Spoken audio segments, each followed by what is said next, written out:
छत्तीसगढ़ के लिए एक बड़ी खुशखबरी है। 29 अक्टूबर को प्राकृतिक चिकित्सा के क्षेत्र में बड़ा दिन मनाया जा रहा है। छत्तीसगढ़ के स्वास्थ्य मंत्री श्याम बिहारी जायसवाल ने मीडिया से चर्चा करते हुए बताया कि प्रधानमंत्री नरेंद्र मोदी छत्तीसगढ़ में 100 बिस्तरों का योग और नेचुरोपैथी अस्पताल और रिसर्च सेंटर का शिलान्यास करेंगे। योग, नेचुरोपैथी और प्राकृतिक चिकित्सा के क्षेत्र में छत्तीसगढ़ को बड़ी उपलब्धि हासिल हुई है। ये योग नेचुरोपैथी सेंटर एनआईटी के पास 10 एकड़ की जमीन में बनेगा।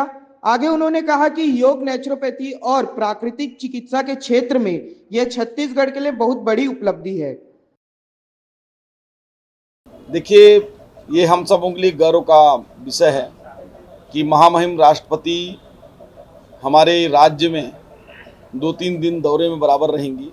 एम्स के दीक्षांत समारोह में भी शामिल होंगी और हमारे जो आयुष यूनिवर्सिटी है उसके दीक्षांत समारोह में भी शामिल होंगी। ये हमारे लिए गर्व का विषय है और छत्तीसगढ़ के लिए सौभाग्य है कि बड़ी हस्तियों का आगमन हो रहा है। और चूंकि अगर आप लोगों की बात हो गई हो तो एक खुशखबरी भी मैं बता दूं।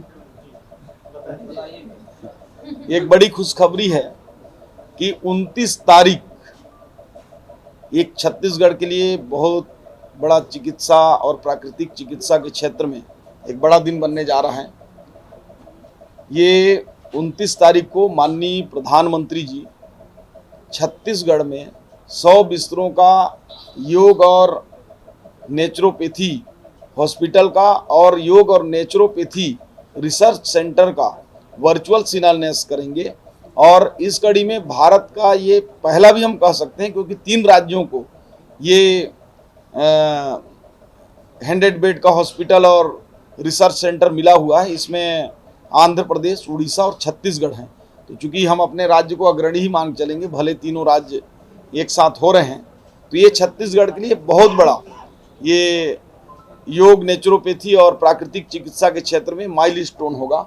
और इसके लिए जगह भी विभाग ने चिन्हित कर लिया है। एनआईटी के पास हमारी जो 10 एकड़ जमीन है, अभी प्रारंभिक रूप से हम उस पर तैयारियां चालू कर दी हैं और उसका शिलान्यास जो है 29 तारीख को हो जाएगा। रायपुर से राघवेंद्र पांडे की रिपोर्ट।